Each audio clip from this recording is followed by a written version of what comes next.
O milagre que quebrou as correntes da escravidão. A história de Letícia. Letícia tinha 28 anos, mas seu corpo parecia o de uma adolescente frágil. Os olhos fundos, as mãos trêmulas e a pele pálida contavam uma história que ela tentava esconder há anos. Desde os 16, ela lutava contra um transtorno alimentar restritivo tão severo que, aos poucos, estava consumindo não só seu corpo, mas sua alma. Os médicos já haviam desistido. Seu coração não aguenta mais, Letícia, disseram-lhe pela última vez, com olhares de pena. Ela pesava 38 quilos e mal conseguia se levantar da cama. Cada refeição era uma batalha, cada garfada uma tortura. A voz na sua cabeça gritava: se você comer, vai engordar. Se engordar, ninguém vai te amar. E assim, dia após dia, ela se destruía. Mas o pior não era a fome, era a solidão.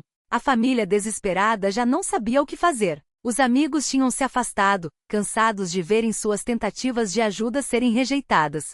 Letícia se trancava no quarto, olhando para o espelho com ódio, enquanto as lágrimas escorriam por um rosto que já não reconhecia como seu. Até que uma noite, exausta e à beira de um colapso, ela sussurrou: Deus, se você existe, me ajuda, porque eu não aguento mais. No dia seguinte, enquanto arrumava a mesa da cozinha com mãos trêmulas, sua mãe, Dona Maria, colocou um folheto na sua frente. Era um convite para um culto na Igreja Universal do Reino de Deus. Filha, já tentamos de tudo. Médicos, psicólogos, remédios. Nada adiantou. Vamos tentar Deus. Letícia queria rir. Deus? Como ele poderia ajudá-la se ela nem conseguia se ajudar? Mas algo dentro dela, talvez um último fio de esperança, fez com que ela sentisse: vou. Mas só uma vez. Chegar à igreja foi um desafio. O corpo fraco mal suportava a caminhada até o carro, e o medo de ser julgada a paralisava. Mas quando entrou no templo, algo diferente aconteceu. Não houve olhares de reprovação, nem cochichos.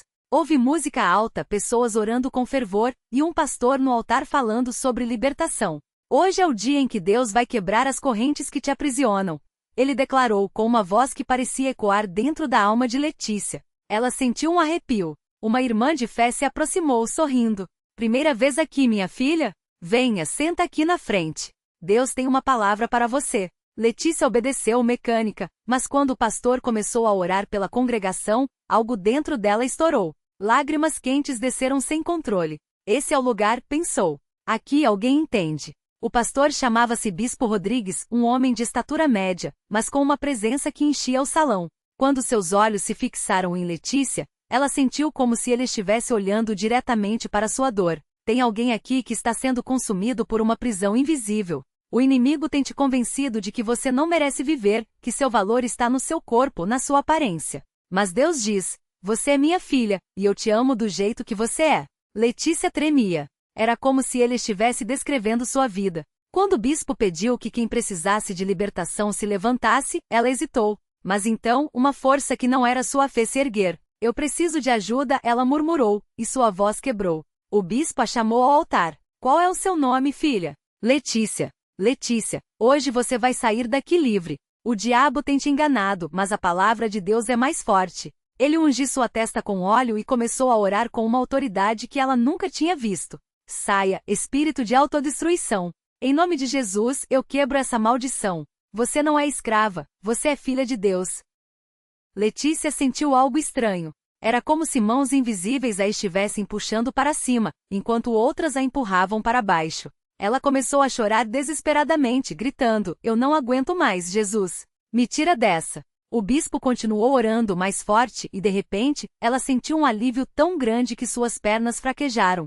Duas irmãs a seguraram enquanto ela caía de joelhos, soluçando, mas desta vez, eram lágrimas de alívio. Você está livre, Letícia, o bispo disse, colocando a mão em seu ombro. Mas a batalha não acabou. Você precisa se firmar na fé. Participe da corrente de oração, venha às vigílias, não falte aos cultos. E faça a campanha de jejum e oração que vamos começar semana que vem. Deus vai restaurar você completamente. Letícia voltou para casa diferente. Não estava curada, o corpo ainda doía, a mente ainda lutava, mas algo havia mudado.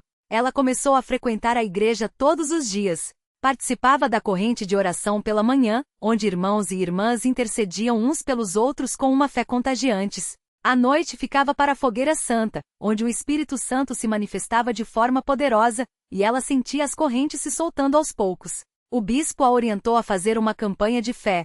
Todos os dias, ela deveria ler Salmos 23, jejuar do almoço e oferecer uma oferta de gratidão, mesmo que fosse pequena. Deus não olha para o valor, mas para o coração, ele disse. Letícia obedeceu. No início foi difícil. O transtorno ainda sussurrava, mas ela respondia com a palavra: o Senhor é meu pastor, nada me faltará. Uma noite, durante uma vigília de oração, enquanto o pastor orava pela libertação de doenças, Letícia sentiu uma fome diferente. Não era a fome do corpo, mas da alma, um desejo de viver. Quando chegou em casa pela primeira vez em anos, ela olhou para a comida sem medo. Comeu um prato de sopa, chorando, mas desta vez, eram lágrimas de vitória. As semanas passaram, e o milagre se consolidou. Letícia começou a ganhar peso de forma saudável.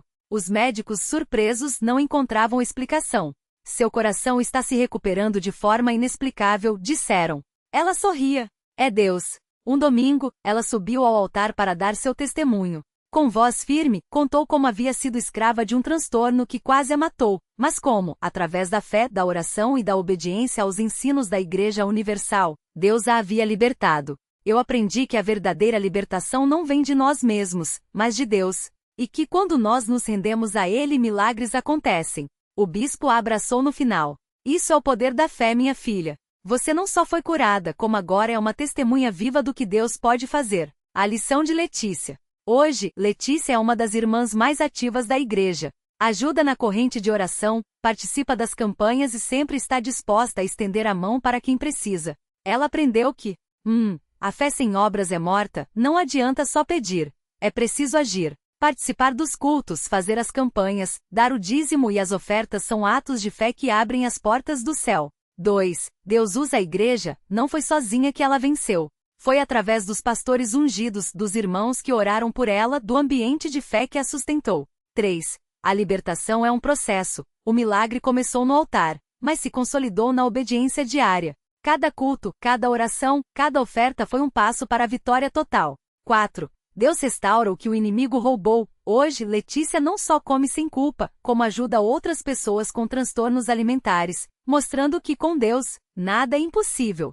Se Deus fez por mim, Ele pode fazer por você, ela sempre diz com os olhos brilhando. Basta crer. E assim, mais uma vida foi transformada pelo poder de Deus na Igreja Universal do Reino de Deus, onde milagres não são lendas, mas realidades cotidianas para quem crê.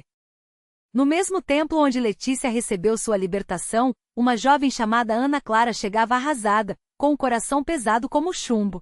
Ela tinha apenas 22 anos, mas carregava uma dor que parecia não ter fim, a infertilidade. Os médicos tinham sido claros: seu útero tem uma malformação rara. A chance de engravidar é quase zero. As palavras ecoavam em sua mente como uma sentença.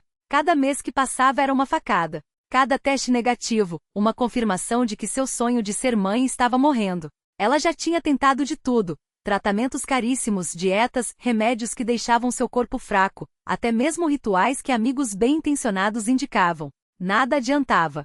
Até que certo domingo, arrastando os pés como se cada passo custasse uma força que não tinha mais, entrou na CCB. Não foi por convite, foi por desespero. Se Deus existe, que Ele me mostre agora, pensou, enquanto as lágrimas escorriam silenciosas pelo rosto. O pastor, ao ver aquela moça tão quebrantada no fundo do templo, sentiu o Espírito Santo tocando seu coração.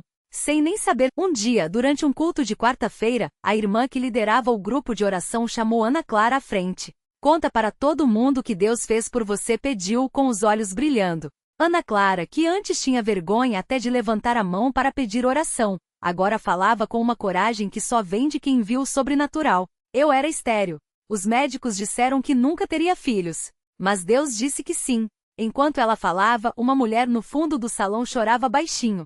Era Marisa, que há anos lutava contra uma depressão tão profunda que já havia pensado em desistir de tudo. Ela tinha ido à igreja arrastada pela cunhada, sem esperança, só para não ficar sozinha mais uma noite. Mas ao ouvir Ana Clara, algo dentro dela se mexeu. Se Deus abriu um ventre fechado, será que não pode curar minha alma? No final do culto, Marisa se aproximou de Ana Clara, enxugando as lágrimas. Como você conseguiu ter tanta fé? Perguntou, com a voz trêmula. Ana Clara segurou suas mãos e olhou nos seus olhos. Não foi minha fé, irmã. Foi a fé dele em mim. Eu só me entreguei. E então, como tinha feito com ela, Ana Clara levou Marisa até o altar. Vem, Jesus está te esperando aqui. Naquela noite, Marisa orou como nunca havia orado. Não com palavras bonitas, mas com dor, com honestidade, jogando aos pés de Deus todo o peso que carregava. E algo aconteceu. Não foi um raio, não foi um barulho e foi uma paz. Uma certeza de que, assim como tinha feito com Ana Clara, Deus olharia para ela e diria: filha, você está livre. Dias depois, Marisa voltou à CCB. Desta vez não foi arrastada, foi correndo. Ela queria contar que havia jogado fora os remédios, que pela primeira vez em anos tinha dormido sem pesadelos, que sentia uma alegria que não vinha das circunstâncias, mas de algo muito maior. Deus me curou, ela dizia, abraçando a todos. E não foi com psicólogo, não foi com remédio, foi com a palavra dele. A notícia se espalhou. Quem via Marisa antes curvada com olheiras e um sorriso forçado, agora não acreditava no que via. Uma mulher de cabeça erguida, falando de esperança, trazendo a família para a igreja. Seu marido, que sempre a chamava de dramática, agora a acompanhava aos cultos, surpreso com a transformação. Não entendo, mas se Deus fez isso com ela, quero ver o que ele pode fazer comigo, confessou a um obreiro. E assim como uma pedra jogada num lago, o milagre de Ana Clara criou ondas. Cada vida tocada se tornava um novo testemunho. O médico que havia dado o diagnóstico a Ana Clara, cético, um dia apareceu na CCB depois de atender Marisa. Não faz sentido.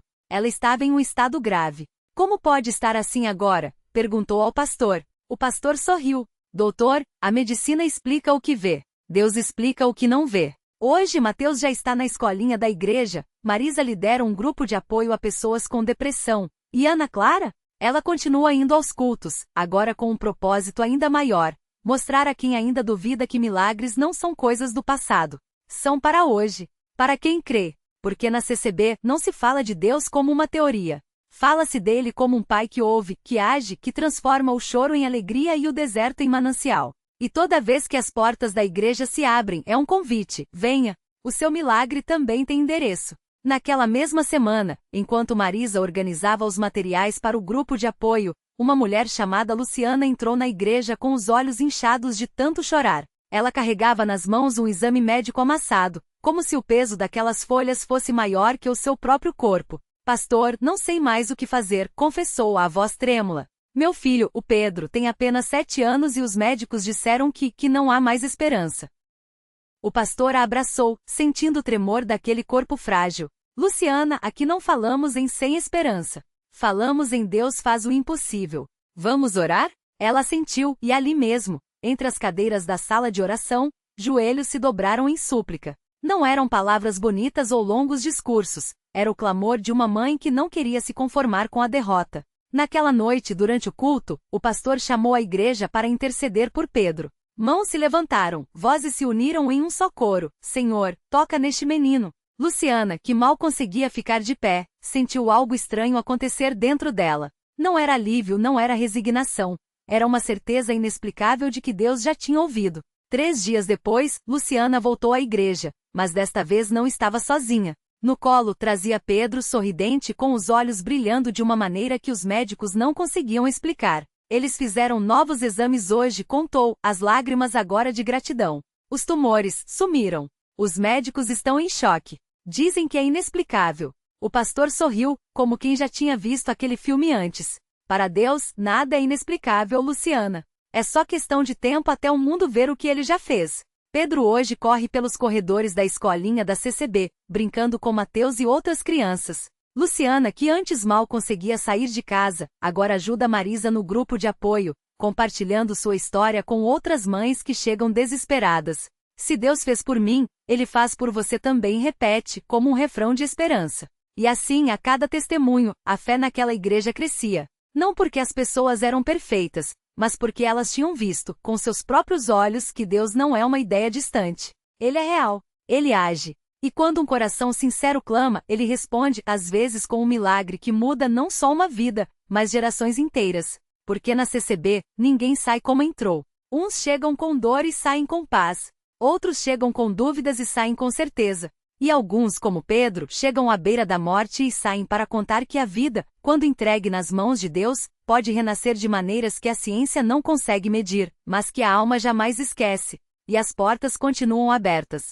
Sempre. Porque o próximo milagre pode estar apenas a um passo de entrar. Era uma tarde de sábado quando a irmã Maria de Lourdes chegou à igreja arrastando os pés, o rosto marcado pelo cansaço de anos lutando contra uma doença que os médicos já haviam desistido de tratar. Não tem mais o que fazer, disseram-lhe no último exame. Prepare-se. Mas ela não veio se despedir. Veio porque no fundo da alma, ainda havia uma centelha de esperança que só a CCB conseguia avivar. Ao entrar, sentiu o cheiro familiar de café recém-coado no salão social, as vozes alegres dos irmãos se cumprimentando, o som do órgão sendo afinado para o culto. Nada daquilo era extraordinário, até que uma irmã se aproximou e, sem saber de sua condição, colocou a mão em seu ombro e disse: Deus tem uma palavra para você hoje. Maria de Lourdes sentiu um arrepio. Não era coincidência. Quando o pastor subiu ao púlpito, ele nem precisou saber dos relatórios médicos ou das noites em claro cheias de lágrimas. O Espírito Santo já havia falado ao seu coração. Há aqui uma filha de Deus que tem sido provada no corpo, mas hoje eu vou tocar nela, declarou o pastor, apontando na direção dela sem sequer olhá-la diretamente. O templo inteiro se encheu de um silêncio sagrado. Alguns irmãos começaram a chorar antes mesmo de ver o milagre, porque reconheceram. Aquilo era Deus falando. Maria de Lourdes caiu de joelhos. Não por fraqueza, mas porque a presença de Deus a envolveu como uma corrente elétrica de paz.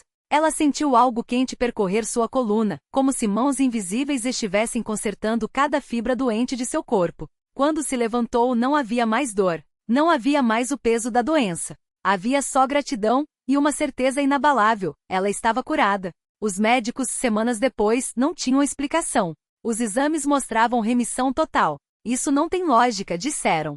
Mas Maria de Lourdes sorria porque ela sabia, não era a lógica que a tinha curado. Era a mesma fé que já tinha ressuscitado sonhos, restaurado famílias e tirado viciados das ruas. Era a fé que transformava o impossível em testemunho. E assim, mais uma história se juntava às tantas outras que ecoavam pelos corredores da CCB. Histórias de pessoas que chegaram quebradas e saíram inteiras. Que chegaram sozinhas e encontraram uma família. Que chegaram com medos e descobriram que quando Deus está no controle, até o deserto vira um caminho de milagres. Porque na CCB os milagres não são lendas do passado. Eles acontecem toda semana. Às vezes, são curas que desafiam a medicina. Outras vezes, são corações endurecidos que se rendem ao amor de Cristo. Sempre, são vidas que nunca mais serão as mesmas. E as portas continuam abertas. Sempre. Porque Deus ainda está escrevendo histórias, e a próxima pode ser a sua. O último passo do milagre. Naquela noite, enquanto o coro entoava Deus é fiel, um homem de mãos trêmulas se levantou no fundo do templo. Era Carlos, o mesmo que meses antes, havia sido encontrado inconsciente em um beco, vítima de uma overdose que os médicos disseram ser fatal. Sua mãe, Dona Maria, chorava ao lado, segurando a Bíblia que nunca deixou de ler por ele, mesmo quando as notícias eram só desespero. Quando o pastor chamou os que queriam um novo começo, Carlos deu o passo que parecia impossível. Caminhou até o altar. Não foram suas pernas que o levaram, foi a mesma força que ressuscitou Lázaro, que abriu o mar vermelho, que ainda hoje move montanhas quando a fé encontra a graça. Ao ajoelhar-se, não havia mais um viciado nem um filho perdido. Havia um homem novo, lavado pelo sangue do Cordeiro, com um futuro escrito nas mãos de quem faz todas as coisas novas. Dona Maria abraçou o filho como se o recebesse de volta dos mortos. E de certo modo, era exatamente isso. A reflexão que fica. Milagres não são apenas curas instantâneas ou soluções mágicas. Às vezes, são lágrimas que caem no chão do altar e se transformam em sementes de esperança. São noites em claro que viram madrugadas de paz. São corações que, mesmo partidos, batem de novo quando descobrem que Deus não desiste de ninguém. A lição. Se você está lendo isso hoje e acha que sua história já está escrita, que o erro é grande demais ou a dor profunda demais, lembre-se, na CCB, e na vida de quem crê, nunca é tarde para Deus. Ele não precisa de você perfeito, precisa de você disponível. O mesmo poder que ressuscitou Carlos, que restaurou famílias e que enxugou lágrimas invisíveis está à sua espera. As portas continuam abertas. Sempre. E se você der um passo, mesmo que trêmulo, verá que o milagre já começou. Porque Deus não escreve finais. Ele escreve recomeços.